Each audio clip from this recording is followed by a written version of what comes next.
நைட்டில போட்டிருக்கா, எங்க போறா?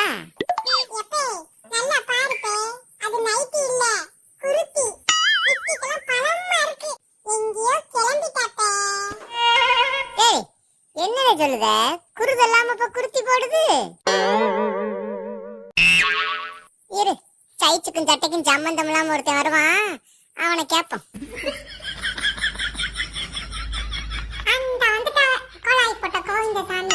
ஆளுகாச்சே முடிஞ்சிரும் போல, கிளம்புங்க சீக்கிரம். அடே, பாலாச்சுக்கு தான் கிளம்பிட்டியலோ? குடும்பத்தோட வாங்கன்னு தானே கூப்பிட்டாவ. எங்களையும் கூட்டிட்டு போக வேண்டாம். எப்ப பாரு இவங்க மட்டும் ஜிங்கு ஜிங்குன்னு கிளம்பி போய் தின்னுட்டு வந்துடுறா. வாங்கடி, வெளியில தானே வருவீங்க. எப்படி இன்னைக்கு போறீங்கன்னு நாங்களும் பார்க்கோம்.